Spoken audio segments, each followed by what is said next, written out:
어린이 여러분들에게 물어봅니다. 이 세상에서 가장 소중한 것이 무엇일까요? 질문이 막연하죠. 자신의 목숨입니다. 사람들은 남이 죽는 것은 참 안 됐다, 이 정도로 말하고 맙니다. 그런데 자기 목숨을 내놓으라면 이야기가 달라집니다. 예수님이 이렇게 말씀하셨습니다. 사람이 만일 온 천하를 얻고도 제 목숨을 잃으면 무엇이 유익하리요? 사람이 무엇을 주고 제 목숨을 바꾸겠느냐? 정말 그렇죠.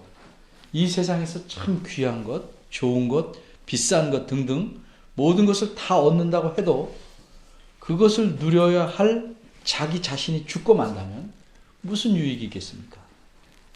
그러기에 종종 드라마나 소설에서도 강도를 만난 사람이 모든 것을 다 드릴 테니 목숨만은 살려달라고 애원하는 모습을 우리가 보게 됩니다. 그런데 모든 것을 다 얻고도 어쩔 수 없이 누리지도 못하고 도망을 가야 하는 사람이 있었습니다. 도망치지 않으면 이 세상에서 제일 소중한 자기 목숨을 잃게 될 것이기 때문입니다. 여러분, 이 사람이 누구인지 잘 아시죠? 야곱입니다. 이제 야곱의 입장에서 그의 처지를 생각해 보겠습니다. 야곱은 형을 속여서 맏아들의 권리를 차지했습니다. 또 어머니와 짜고 눈이 먼 아버지를 속여서 하나님의 복을 가로챘습니다. 물론 하나님께서 주시는 복이 무슨 물건처럼 가로챌 수 있는 것은 아닙니다. 그러나 적어도 하나님의 복을 빌어주는 권리를 가진 아버지를 속였고, 그래서 아버지는 속아서 야곱에게 하나님의 복이 임할 것이라고 선언했습니다. 게다가 야곱이 먼 길을 떠나기 직전에는 아버지가 이미 야곱에게 속은 줄도 알았지만 그 과정을 통해서 하나님의 뜻이 어디에 있는지를 제대로 이해하였으므로 아버지 스스로 야곱에게 하나님의 복을 선포합니다. 이로써 야곱이 아버지를 뒤이어 하나님의 복을 받고 이어갈 계승자가 되었다고 선언한 것입니다. 그래서 이제 하나님께서 약속하신 가나안 땅과 하나님께서 주신다고 한 그 큰 복과 수많은 후손은 야곱을 통해서 이 세상에 나타나게 될 것입니다. 하지만 현실은 전혀 다릅니다. 가나안 땅을 얻었지만 지금 야곱은 그 가나안 땅에서 도망쳐 나가야만 하는 신세입니다. 그렇지 않으면 죽습니다. 언제 돌아오게 될지도 모릅니다. 만일 돌아오지 못한다면 가나안 땅은 이름만 야곱의 것이지 실제로는 야곱이 가질 수도 없고 그 땅에서 살 수가 없습니다. 하나님의 복에 대해서도 약속을 받았습니다. 그러나 실제로는 그 복을 누리지 못하고 손에 딸랑 지팡이 하나 들고 도망치고 있습니다. 거의 노숙자처럼 아무것도 없이 먼 길을 가야 합니다. 복을 받은 사람이 아니라 모든 복을 다 빼앗긴 사람처럼 도망쳐야 하는 신세가 되었습니다. 또 하나님께서는 야곱에게 많은 후손을 약속하셨습니다. 그러나 야곱은 현재 자식은커녕 아내도 없습니다. 쌍둥이 형은 이미 결혼하였지만 이 동생인 쌍둥이 야곱은 아직 결혼하지도 못했습니다. 이유는 모르지만 이 나이가 되도록 결혼하지 못했습니다. 이런 상태로 자기 목숨을 살리려고 도망쳐야 합니다. 그런데 여기서 한 가지 더 물어보고 가겠습니다. 야곱이 이렇게 자기 목숨을 살리려고 도망갈 이때에 나이가 얼마나 되었는지 아십니까? 한 30세쯤일까요? 아닙니다. 그보다 더 젊을까요? 아닙니다. 그럼 한 40세쯤일까요? 우리들이 갖는 일반적인 수명에 비춰 말하면 그렇다고 할 수도 있겠습니다. 왜냐하면 야곱은 147세까지 살았기 때문입니다. 야곱이 도망할 때 실제 나이는 최소한 77세였습니다. 게다가 사랑하는 부모님, 특히 100세가 넘은 모친을 놓아두고 먼 길을 가야 합니다. 이 심정을 아마 어른들은 이해하실 만할 겁니다. 이런 상황에서 도망치는 야곱에게 무엇이 제일 급하겠습니까? 야곱은 이제 자기 할아버지인 아브라함이 가나안 땅으로 왔던 길을 거꾸로 되짚어 가고 있는 것입니다. 그가 가고 있는 곳은 야곱의 외할아버지가 가문을 이루어서 그 친척들이 살고 있는 곳입니다. 걸어가야 할 길은 좋기 600km나 됩니다. 걷고 쉬고 해가 지면 자고 해가 뜨면 또 걷기를 반복하다가 어느 날 아직 가나안 땅을 벗어나기 전 어느 곳에서 해가 지기에 잠을 자기로 합니다. 적당한 곳을 골라서 눕고 주변의 돌들 중에서 역시 알맞은 것을 베개로 삼았습니다. 그리고 잠이 깊이 들었습니다. 야곱이 자다가 꿈을 꿉니다. 그러나 이것은 엄밀히 말하면 야곱의 머릿속에서 나온 꿈이 아닙니다. 이게 무슨 말일까? 꿈에 대한 이론과 해석에 대해 굉장히 많은 글을 쓰고 정신분석학을 발전시킨 학자인, 아마 여러분이 한 번쯤 들어본 범직한 한 이름, 지그문트 프로이드는 이렇게 말합니다. 꿈은 우리 내면의 깊은 욕망이나 걱정들이 자주 억눌렸던 어린 시절의 기억이나 망상 또는 강박관념과 연관되어 나타나는 것이라고 말합니다. 그러나 야곱이 꾼 꿈은 그런 것이 아닙니다. 이 꿈은 야곱 속의 어떤 욕망이나 걱정이 표현된 것이 아닙니다. 야곱은 이전에 꿈에도 생각한 적이 없는 일을 꿈꾸고 있습니다. 지금. 그러게 야곱은 잠이 깨어서 이렇게 말합니다. 16절입니다. 여호와께서 과연 여기 계시거늘 내가 알지 못하였도다. 이것이 무슨 의미입니까? 여호와 하나님께서 여기도 계시는데 자신은 이전에는 전혀 이런 사실을 알지 못하였다는 뜻입니다. 바꿔 말하자면 야곱은 하나님께서 어디든지 계신다 하는 그런 분임을 몰랐다는 겁니다. 야곱은 하나님께서 야곱이 살고 있던 지역에 계시는 그 정도의 하나님으로 생각해 왔습니다. 그러기에 자기 집을 떠나서 이곳에 와서 하나님을 만날 줄은 전혀 생각하지 못했습니다. 그러기에 여기서 하나님을 만난다는 것은 그의 머릿속에, 생각 속에 들어있지 않았습니다. 다시 말하면 야곱이 꿈에 하나님 만나게 된 것은 단순히 그의 정신세계 내면에 깔려있던 어떤 생각이 튀어나온 것이 아니라는 뜻입니다. 그럼 이 꿈은 무엇인가? 하나님 자신께서 야곱에게 나타나신 겁니다. 하나님께서는 다양한 방법으로 자신을 보여주시기도 하고 또 음성으로만 자신의 뜻을 나타내기도 합니다. 천사를 보내어 자신의 뜻을 알리시기도 하고 선자를 통해서 알리시기도 합니다. 또 직접적으로는 마치 사람에게 영화를 보여주듯 어떤 환상, 신비한 이상으로 보여주시기도 합니다. 그런데 사람이 자고 있을 때는 꿈을 통해서 생생하게 보여주시기도 합니다. 어떻게 보여주시든 하나님께서 자신의 생각에 자신이 판단하기에 가장 적합한 방법으로 정확하게 자신의 뜻과 의도한 것을 알려주십니다.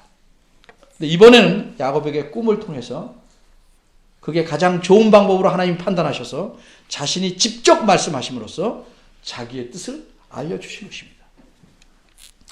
우리는 종종 다른 사람의 처지를 제대로 이해 못해서 실수하는 경우가 있습니다. 다른 사람을 도울 때도 또 위로할 때도 그 사람에게 정말 필요한 것은 그의 정직함을 인정해 주는 것인데 그것을 놓치고 생활에 도움이 되라고 물건이나 금전을 줄 때가 있습니다. 물론 이렇게 돕는 것도 귀한 일이긴 하지만 쉬운 말로 말하면 가려운 부분을 제대로 긁어주는 것은 아닙니다. 그런데 하나님은 그렇지 않습니다. 하나님께서 어떤 사람에게 나타나셔서 하시는 말씀은 그 사람이 그 순간에 가장 필요한 것을 말씀하고 계신 겁니다.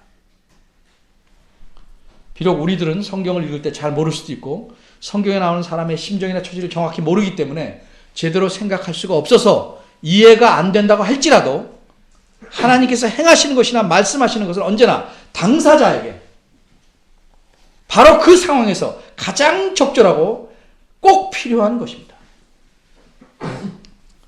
그러기에 우리는 오늘 본문에서도 하나님이 하신 말씀을 통해서 하나님께서 야곱에게 가장 절실한 것을 말씀하고 계시다는 사실을 알아야 합니다. 먼저 한 예를 살펴보고 오늘 본문으로 다시 돌아오겠습니다. 지금 야곱이 도망치는 이때부터 약 160년 전에 야곱의 할아버지인 아브라함은 큰 위기를 겪은 적이 있었습니다. 아브라함의 집에 있는 목동들과 아브라함의 조카의 집에 속한 목동들이 싸웠습니다. 서로 가축을 먹일 좋은 장소를 차지하겠다고 싸운 것입니다. 그래서 아브라함이 조카에게 이런 제안을 합니다. 우리가 함께 살고 있고 우리에게 가축이 너무 많아서 이런 문제가 생기고 계속해서 생겨날 것 같으니 내가 먼저 좋은 지역을 택해라. 그리고 그곳에 가서 살면 어떻겠는가. 그러자 조카는 삼촌 먼저 하지 않고 자기가 냉큼 가나안 땅에서 가장 좋은 지역, 이른바 노른자에 해당하는 지역을 자기가 살 땅으로 정하고 떠납니다. 그 땅이 얼마나 좋았는지 성경에서는 이렇게 표현합니다. 여호와의 동산 같았고 애굽의 땅과 같았더라. 사실 하나님께서는 아브라함에게 가나안 땅 전체를 주시겠다고 약속하셨습니다. 그런데 현재 그의 조카가 가장 좋은 땅을 차지해서 떠나갑니다. 그럼 느낌은 아브라함에게는 흰자만 남은 것 같습니다. 이제 아브라함은 홀로 남았습니다. 그러자 그때 하나님께서 아브라함에게 말씀합니다. 너는 눈을 들어 너 있는 곳에서 동서남북을 바라봐라. 아브라함이 현재 있는 곳은 가나안 땅 전체를 살펴볼 수 있는 높은 지역입니다. 조카가 택해서 간 지역까지도 다 바라볼 수 있는 높은 지역입니다. 하나님은 계속 말씀합니다.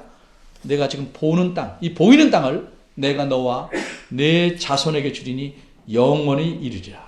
당장은 누가 그 땅을 차지하고 있든지 결국은 하나님의 약속대로 아브라함과 그의 후손이 가나안 땅 전체를 물론 노른자까지 포함해서 다 차지할 것이라는 말씀입니다.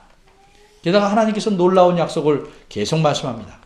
내가 내 자손으로 땅에 티끌 같게 하리니 사람이 땅에 티끌을 능히 셀 수 있느냐? 없지. 내 자손도 그렇게 많아서 셀 수 없을 것이다. 너는 일어나 그 땅을 종과 횡으로 행하여 보라. 내가 그것을 내게 주리라. 이렇게 창세기 13장 14절에서 17절까지 말씀합니다. 이처럼 하나님께서는 아브라함의 고민을 아시고 가장 적절한 때에 가장 완벽한 약속을 말씀해 주심으로 그를 가장 완벽하게 위로하신 겁니다. 오늘 본문에서도 하나님은 야곱에게 그렇게 지금 하고 계시는 겁니다. 야곱은 이제 가나안 땅을 떠나야 할 시점에 이르렀습니다. 내일이면 요단강을 건너서 가나안 땅을 벗어나 더 북쪽으로 올라가야 합니다.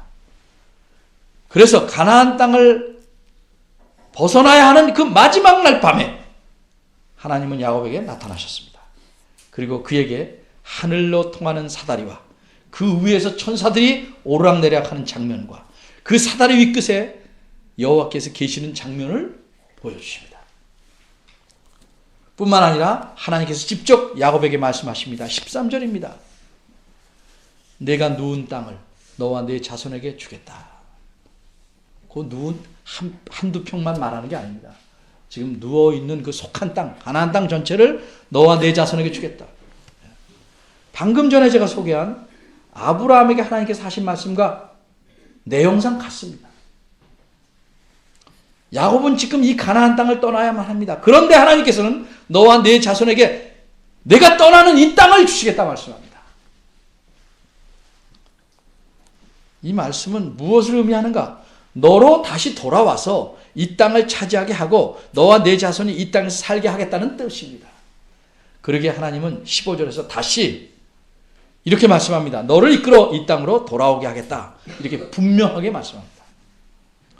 이 상황, 이 순간에 야곱에게 이 말씀만큼 위로가 되는 말씀이 어디 있겠습니까? 그런데 하나님은 계속해서 말씀하십니다. 14절입니다. 내 자손이 땅에 티끌같이 되어서 동서남북에 편만할지니 가득 찰지니 무슨 말씀입니다? 말씀입니까? 내 자손이 수없이 많아질 것이라는 의미입니다. 어떻게 보면 실현 가능하지 않은 것처럼 들립니다. 야곱의 육체적인 힘은 우리식으로 말하면 40세 정도에 해당하겠지만 그의 실제 나이는 80세나 거의 다 된 사람입니다. 그런데 여태 결혼 못했습니다. 과연 먼 길을 가면 나와 결혼할 여인이 있을까 하는 염려도 있을 만합니다. 그런데 하나님 말씀을 그대로 이해하면 어쨌든 자손이 있게 된다는 말씀은 야곱이 아내를 만날 수 있고 자식도 낳을 수 있다는 사실을 보장하는 것입니다. 뿐만 아닙니다. 14절 후반절입니다. 하나님께서는 땅의 모든 족속이, 이 세상의 모든 사람들이 너와 네 자손을 인하여 복을 얻으리라 이렇게 말씀합니다. 땅과 후손과 하나님의 복, 이 세 가지는 하나님께서 이미 아브라함에게 약속하신 것이고 또 야곱의 아버지인 이삭에게도 말씀하신 동일한 내용입니다. 이제 하나님께서는 이 같은 내용을 야곱에게 말씀하심으로써 야곱이 아브라함과 이삭을 이어서 하나님의 언약을 이어갈 계승자임을 하나님께서 인정하시고 선포하신 겁니다. 이보다 더 귀한 말씀이 어디 있겠습니까? 그런데 20절부터 나온 야곱의 서원, 즉 맹세의 내용을 보면 야곱이 정작 가슴에 깊이 와닿게 된 그렇게 느낀 하나님의 말씀은 13, 14절보다는 15절인 것 같습니다. 사실 인간적으로 보면 이해가 갈 만합니다. 우리말에도 내 코가 석자라는 말이 있죠. 내 사정이 더 급하다 하는 뜻으로 저는 알고 있습니다. 지금 야곱은 자기 목숨을 잃지 않으려고 도망치고 있는 것입니다. 그러니 다른 어떤 약속보다도 당장 필요한 것은 뭡니까? 안전보장. 죽지 않는다. 안전보장에 관한 말씀일 것입니다. 그 다음에 뭐 어떻게 되느냐는 일단 살아야 가능한 일입니다. 따라서 현재 자신의 목숨에 대한 안전이 확실하게 보장되는 것이 중요하다고 생각할 수밖에 없습니다. 이런 야곱의 심정과 생각을 하나님께서 모를 리가 없습니다. 그러기에 하나님께서는 15절에서 한마디로 너의 안전을 내가 보장하겠다 하는 말씀을 하십니다. 우리는 여기서 하나님께서 야곱의 심정과 생각을 그렇게 정확히 아신다면 15절 말씀, 안전을 보장하는 말씀부터 하는 것이 순서가 아닐까 하고 생각할 수 있습니다. 그러나 이것은 우리가 갖는 짧은 생각입니다. 하나님의 말씀의 순서에는 중요한 의미가 있습니다. 먼저 야곱에게 하나님과 맺은 언약의 계승자이심을 선포하셔야 합니다. 그래야 이 계승자에게 하나님께서 행하실 일을 말씀하게 되는 것입니다. 예를 들자면 먼저 직장에 취직해야 그 다음에 그에게 할 일을 배당하는 것이고 그가 받을 혜택을 알려주는 것과 마찬가지입니다. 그래서 13, 14절에서는 하나님께서 야곱이 언약의 계승자임을 공식적으로 선언하셨습니다. 그리고 나서 15절에서 야곱에게 하나님은 어떻게 하실 것임을 말씀하게 된 것입니다. 15절에서 하나님이 이렇게 말씀합니다. 내가 너와 함께 하겠다. 무슨 뜻입니까? 원어대로 보자면 우리말에는 빠졌지만 그리고 보라 하는 표현이 제일 앞에 나옵니다. 그리고 보라. 보통 보라 하는 말은 장면, 놀라운 장면을 주목하게 하는 그런 장면을 도입하는 감탄사입니다. 근데 이 말이 그리고 보라가 이미 앞에서 3번 나왔습니다. 우리말 성경에서는 12절에서 2번, 13절에서 1번, 이렇게 3번 뭐라고 나왔습니까? 본즉 이렇게 나왔습니다. 보았으니 이런 뜻 아니고 보라 감탄사입니다. 그리고 여기 15절에서는 그리고 보라로 시작합니다. 이것은 장면이 아니고 자신이 하실 말씀에 특별히 주의를 기울이게 하도록 하시는 말씀입니다. 그리고 보라! 내가 너와 함께하겠다. 이어서 하나님께서는 함께하겠다는 게 무슨 뜻인지 좀 더 구체적으로 설명합니다. 두 가지를 말씀합니다. 첫째는 내가 어디로 가든지 너를 지키겠다고 말씀합니다. 내가 어디로 가든지 너를 지키겠다. 하나님께서 야곱을 지키시겠다는데 누가 감히 야곱을 그의 목숨을 노리거나 위협할 수 있겠습니까? 이것은 아주 확실한 안전보장의 말씀입니다. 이 말씀으로써 이 말씀을 믿는다면 야곱은 자기 목숨에 대한 염려를 아예 내동댕이 칠 수 있습니다. 둘째는 너를 이끌어 인도하여 이 땅으로 돌아오게 할 것이라고 말씀하십니다. 하나님께서 단순히 야곱의 목숨만을 안전하게 보장하시려는 것이 아닙니다. 그의 목숨을 보장하시려는 목적은 하나님께서 야곱에게 하신 모든 약속을 이루시려고 그렇게 하시는 겁니다. 따라서 하나님께서는 야곱에게 약속하신 대로 가나안 땅을 야곱과 그의 후손에게 주실 것인데 그러려면 당연히 야곱을 이곳 가나안 땅으로 다시 돌아오게 하실 것입니다. 그런데 사람은요, 하나님께서 이렇게 확실하게 말씀하셔도 잘 믿지 못하는 경향이 있습니다. 성경이 분명히 하나님 말씀이라고 믿으면서도 성경에 말씀한 것 가지고는 확신이 안 생깁니다. 성경이 말씀한 거 못 믿습니다. 하나님 말씀이라고 믿고 하나님 거짓말 안 한다고 말하면서도 성경이 말씀한 걸 못 믿습니다. 그리고 불안해합니다. 왜 그럴까요? 사람은 하나님을 실제적으로는 그저 사람 수준보다 조금 나은 정도로 이해합니다. 그래서 그 약속을 꼭 지킬까? 잘하면 지키겠지. 아니면 정말 나 같은 사람에게도 그렇게 하실까? 하는 의구심이 있기 때문입니다. 그래서 이와 같은 사람의 속마음까지 꿰뚫고 계시는 하나님께서는 자신의 뜻을 확고하게 강하게 강조해서 다시 말씀합니다. 15절 후반절입니다. 후반절은 이렇게 말씀합니다. 내가 네게 허락한 것을 다 이루기까지 너를 떠나지 아니하겠다. 얼마나 강합니까? 그런데 이 말씀을 정확히 이해하기 위해서 제가 원문대로 좀 설명하겠습니다. 이 후반절은 왜냐하면으로 시작합니다. 이것이 무슨 뜻입니까? 이 후반절은 앞에 말씀하신 것의 이유를 알려준다는 뜻입니다. 다시 말해서 어떻게 해서 내가 어디를 가든지 너를 지킬 수 있고 결국에는 너를 인도하여 이 땅으로 돌아오게 할 수 있느냐 하면 그 이유는 내가 너를 떠나지 않을 것이기 때문이라는 말입니다. 밀착해서 동행하시겠다는 거죠. 내가 결코 너를 떠나지 않을 것이다. 내가 어디를 가든지 놓치지 않고 내 옆에 딱 붙어서 너를 지키고 보호하며 너를 인도하시겠다는 뜻입니다. 이런 하나님의 밀착 보호가 언제까지 계속될 것인가? 내가 네게 허락한 것을 다 이루기까지라고 말씀합니다. 이 말의 의미를 원어대로 표현하면 내가 내게 허락이 아니고 내가 내게 말한 것을 다 이루기까지입니다. 내가 내게 말한 것을 다 이루기까지. 하나님께서 야곱에게 말씀한 것이 무엇입니다? 무엇입니까? 13절, 14절, 15절 이 말씀입니다. 근데 이 말씀을 보면 하루아침에 이루어질 일이 아닙니다. 또 몇십 년 후에 다 이루어질 일도 아닙니다. 이것은 야곱에게만 이루어질 일이 아니고 야곱과 그의 자손을 통해서 이루어질 일이고 그뿐 아니라 세상의 모든 민족이 복을 얻을 때까지 계속되어야 할 내용입니다. 그러니까 야곱에게는 물론이고 그의 자손들에게까지 하나님께서 행하실 일입니다. 이것이 15절까지의 내용입니다. 그럼 과연 하나님께서는 자신이 말씀하신 대로 야곱이 어디로 가든지 동행하시면서 그를 지키시고 야곱을 다시 가나안 땅으로 돌아오게 하셨나요?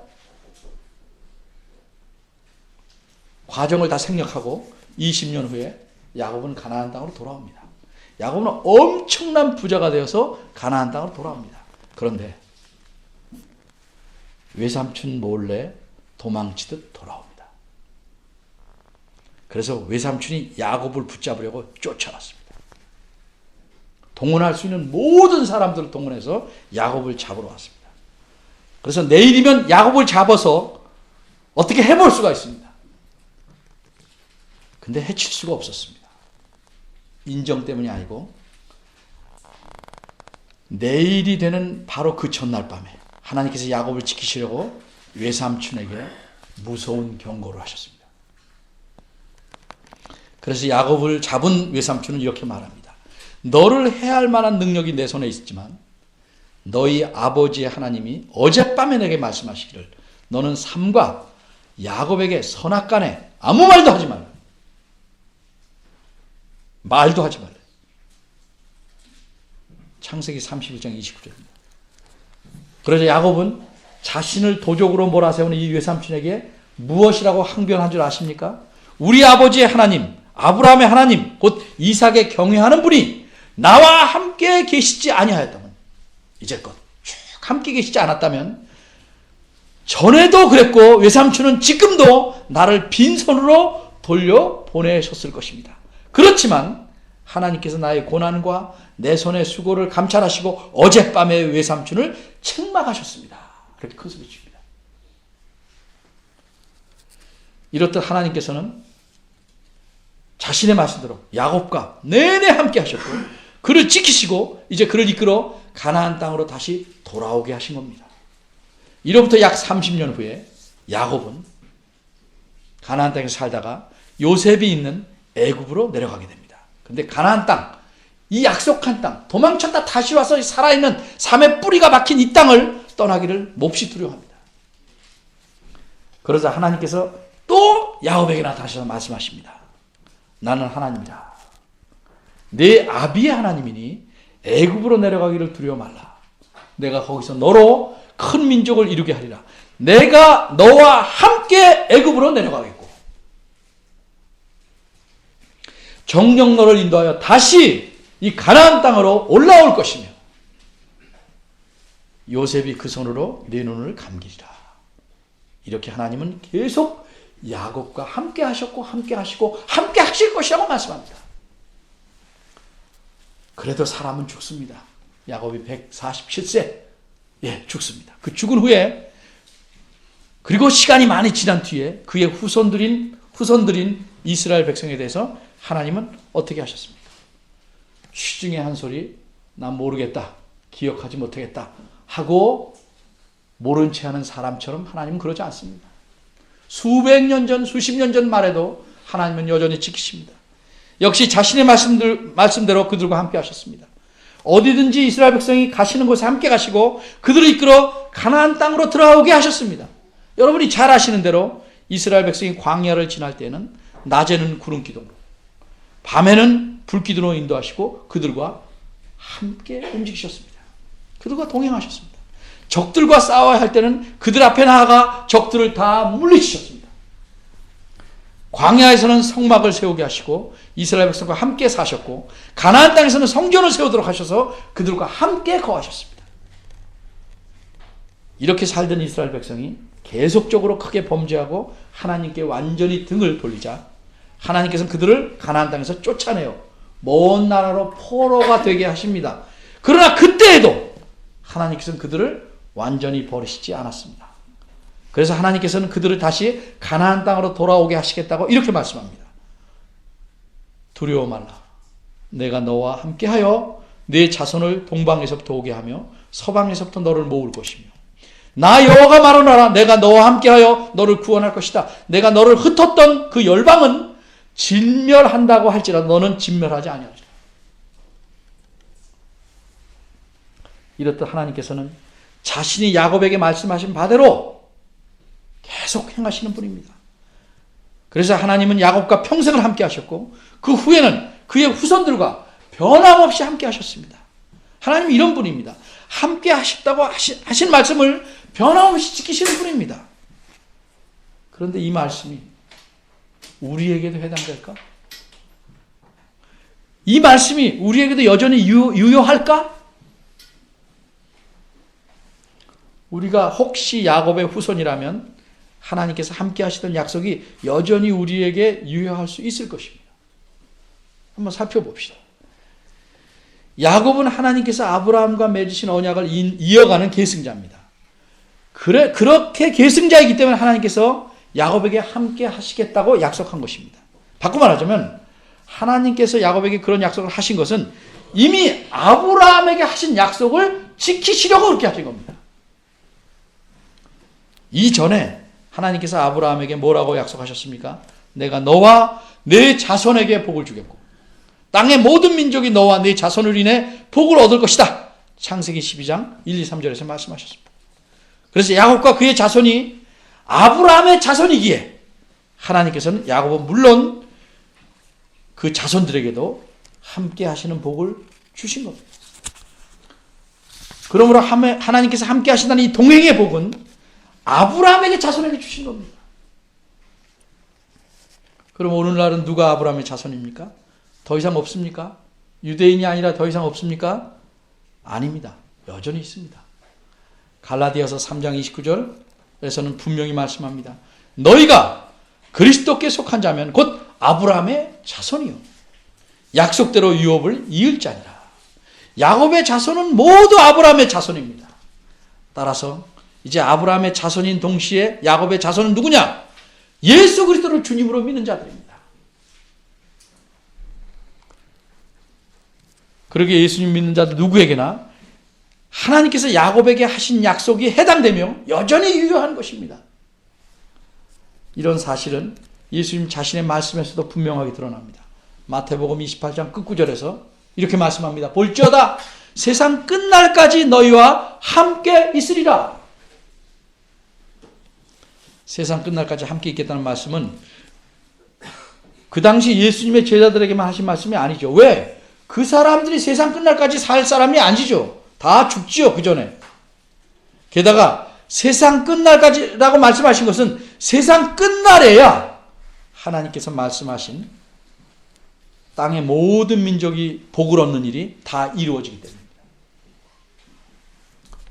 그러기에 함께 하려는 말씀은 제자들이 전하는 복음을 듣고 예수님을 믿게 되는 모든 사람에게 해당되는 말씀입니다. 바꿔 말하면 여기 있는 우리들에게도 해당되는 말씀입니다. 이처럼 하나님께서 먼 옛날 우리가 알지도 못하는 야곱에게 함께 하시겠다 약속한 말씀은 이제 예수 그리스도를 통해서 우리에게도 여전히 유효한 것입니다. 이 말씀대로, 이 약속대로 하나님은 우리가 예수님을 믿는 순간부터 평생 끝나고 영원히 계속되게 영원히 우리와 함께 하십니다. 그런데 어째서 우리는 하나님이 없는 사람들처럼 살아갑니까? 어째서 어려운 일을 겪으면 그토록 낙심하고 어째서 그렇게 지독하게 번민하십니까?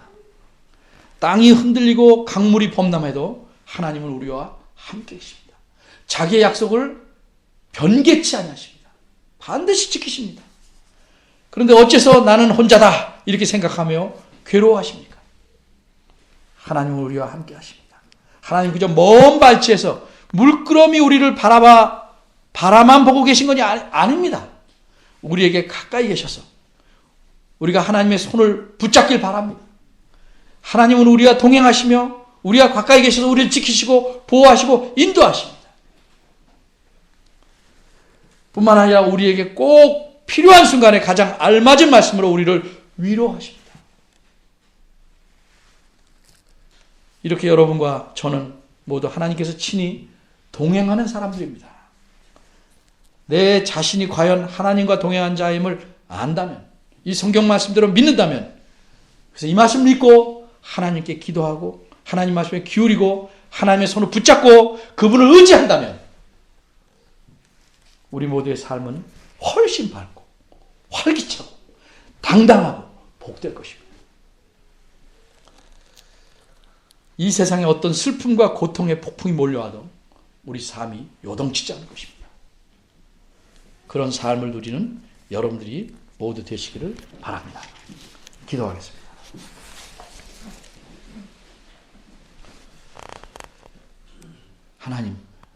하나님에 대해서, 하나님의 약속에 대해서 우리가 하나님 앞에서 어떤 존재인지를 살펴보았습니다.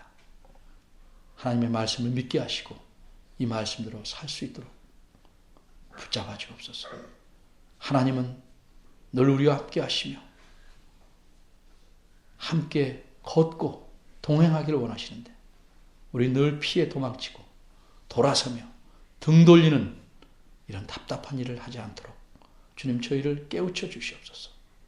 그래서 하나님과 동행하는 자의 삶을 온전히 드러내는 저희들 되도록 이끌어 주옵소서. 예수님의 이름으로 기도합니다. 아멘.